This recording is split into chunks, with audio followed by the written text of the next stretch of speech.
Assalamualaikum warahmatullahi wabarakatuh. Salam sejahtera untuk kita semua.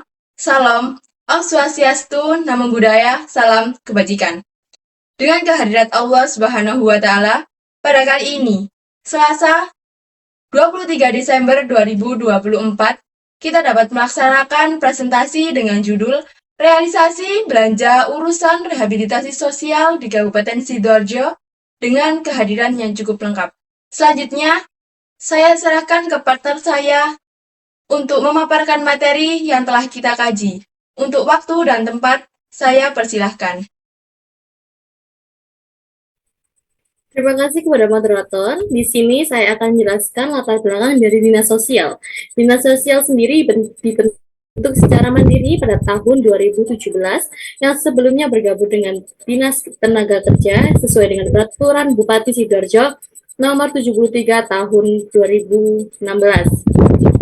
Bidang ini lebih fokus menangani urusan pemerintahan di bidang sosial di tingkat kabupaten sesuai dengan Peraturan Bupati nomor 7 tahun 2023. Bidang ini bertugas untuk membantu Bupati untuk mengurus urusan sosial dan pembantuan seperti PKH, BPNT, asistensi rehabilitasi sosial, bantuan alat bantu disabilitas, lalu penanganan kemiskinan dan korban bencana alam. Lalu di samping terdapat foto Bapak Dr. Andes Ahmad Misbahul Munir MSI selaku Kepala Dinas Sosial Kabupaten Sidoarjo saat ini.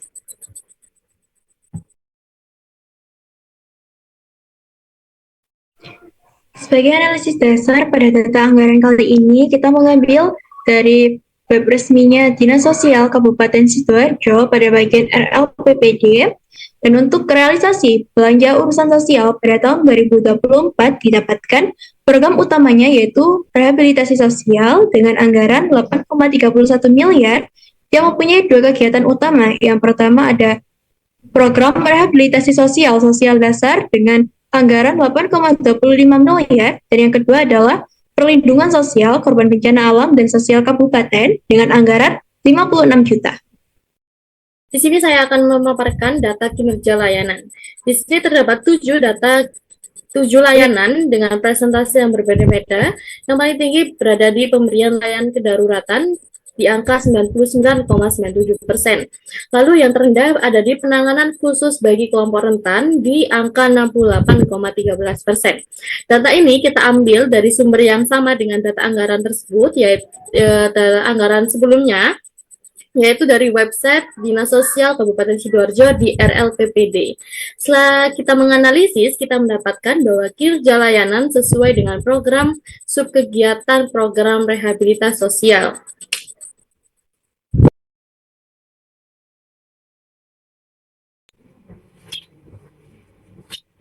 Pada saat ini ada data kepuasan masyarakat melalui aplikasi Sipraja, di mana tepatnya kita mengambil data ini dari ulasan atau rating aplikasi Sipraja di aplikasi Play Store. Hasil dari survei yang kita lakukan, kita mengambil 50 responden, bisa dihitung dari angka pada diagramnya.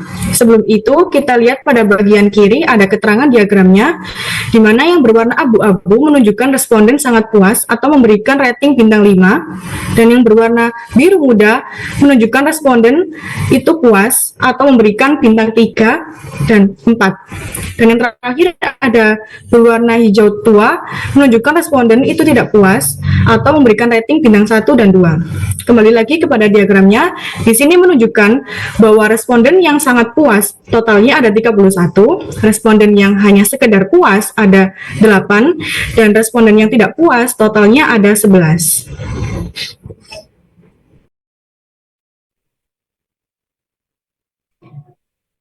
Pada temuan utama di poin data anggaran rehabilitasi sosial itu sekitar 8,31 miliar dan sudah terrealisasi 96%. Dan kenapa ada perbedaan anggaran yang signifikan antara kegiatan yang pertama dan kedua? Karena pada kegiatan yang pertama, rehabilitasi sosial dasar itu mencakup layanan yang berkelanjutan untuk kelompok tetap rentan seperti disabilitas, lansia terlantar, anak jalanan, dan lain sebagainya. Pada program ini juga penerimanya itu berskala besar, jadi membutuhkan anggaran yang tinggi pula agar layanan yang disediakan oleh dinas sosial ini bisa terrealisasikan dengan baik.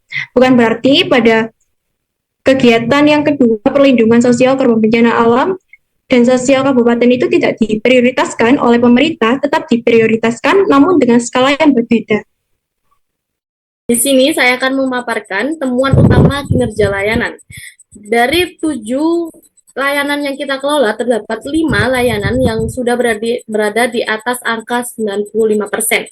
Itu artinya proses kegiatan berjalan dengan mulus, tanpa error, dan hampir selalu berhasil saat digunakan. Lalu terdapat 2 yang rendah. Yang pertama adalah pengaduan data yang hanya 70%. 30% pengaduan masyarakat belum diproses secara optimal. Lalu ada kelompok rentan yang berada di angka 68%. Berarti layanan ini belum sepenuhnya inklusif. Kelompok yang paling membutuhkan yaitu kelompok rentan justru tidak dijangkau dengan baik. Jadi ini perlu segera diperbaiki agar layanan bisa merata dan maksimal. Berdasarkan data kepuasan masyarakat melalui aplikasi Si Praja tadi, temuan utamanya adalah tersebut. Dari 50 responden, di mana yang terdiri 31 responden sangat puas, 8 responden hanya sekedar puas, dan 11 responden tidak puas. Jadi, secara keseluruhannya menunjukkan bahwa tingkat kepuasan masyarakat terhadap layanan digital ini sudah cukup tinggi, atau masyarakat sudah merasakan manfaatnya. Namun, dengan adanya ketidakpuasan yang ada, itu harus segera diatasi dengan cepat dan tepat, agar layanan digital ini dapat meningkatkan kepuasan masyarakat lagi.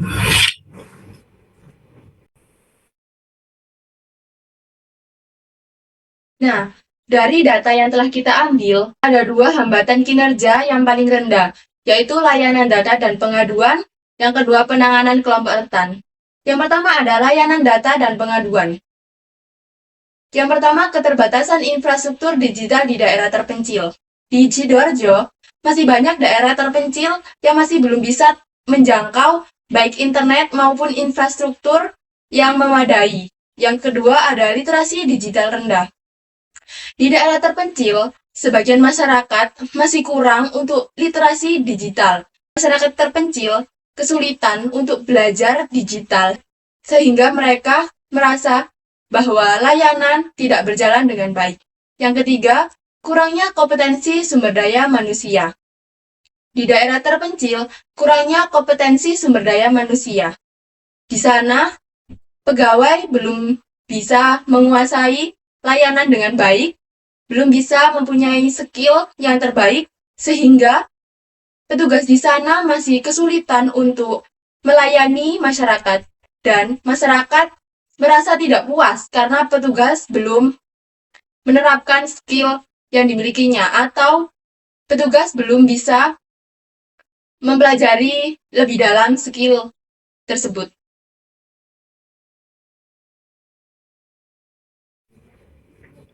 Dan untuk yang kedua, ada penanganan kelompok rentan, di mana penyebabnya yang pertama, yaitu ada keterbatasan anggaran dan sumber daya operasional. Jadi, di mana dana yang ada itu belum cukup atau belum menjangkau seluruhnya, yang berakibat beberapa program terpaksa dikecilkan atau tertunda. Dan yang kedua, yaitu ada koordinasi antar instansi dan partisipasi masyarakat yang lemah, di mana program ini sering melibatkan banyak pihak, namun kondisinya atau koordinasinya itu belum lancar, dan juga masyarakat kurang support atau membantu program ini. Mungkin masyarakat belum banyak yang tahu tentang program ini.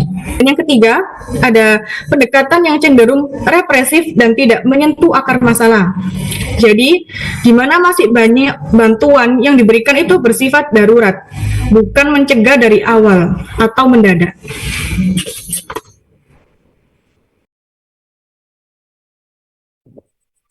Lalu di sini kita akan membahas rekomendasi kebijakan berdasarkan data dari data layanan terendah ini. Yang pertama adalah penanganan kelompok rentan.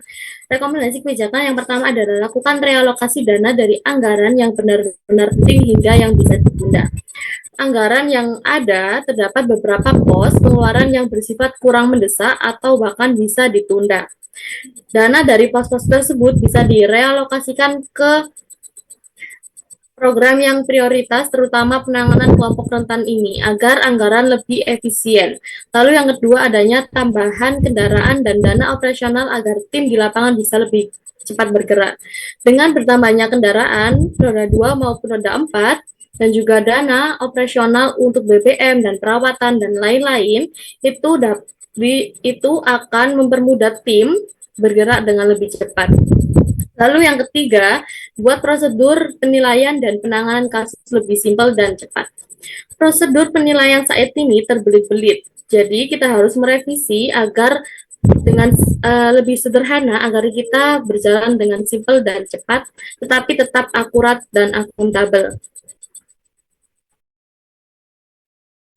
Oke, setelah tadi dijelaskan mengenai hambatan pada layanan data dan pengaduan oleh partner saya, di sini saya akan memberikan solusi atau rekomendasi kebijakan berdasarkan data pada poin layanan data dan pengaduan.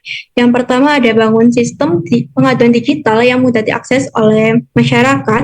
Maksud dari ini adalah pemerintah bisa membuat aplikasi atau website untuk aspirasi atau pengaduan secara online. Jadi masyarakat itu tidak harus datang ke kantor pusatnya atau kantor dinas sosial ini. Dan hal ini juga memudahkan untuk masyarakat. Dan hal ini juga sejalan dengan prinsip partisipasi di era good governance.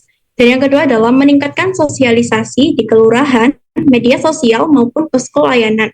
Maksud dari itu, setelah pemerintah melakukan pembuatan website maupun aplikasi, seharusnya pemerintah memberitahu masyarakat bagaimana caranya menggunakan aplikasi tersebut.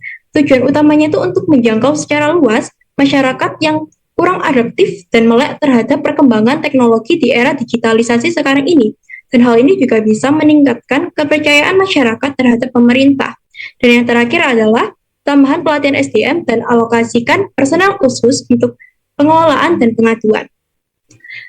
Hal ini tuh untuk meminimalisir terjadinya penumpukan aspirasi yang telah disampaikan oleh masyarakat di aplikasi tersebut, dan untuk mencegah agar masyarakat ini tidak berstigma negatif.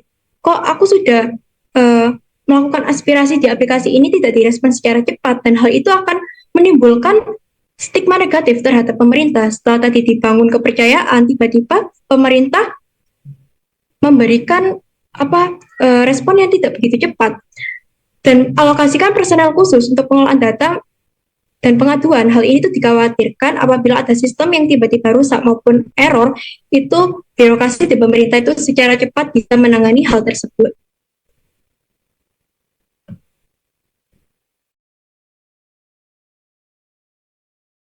Baik, itu tadi materi yang telah dipaparkan oleh partner-partner saya.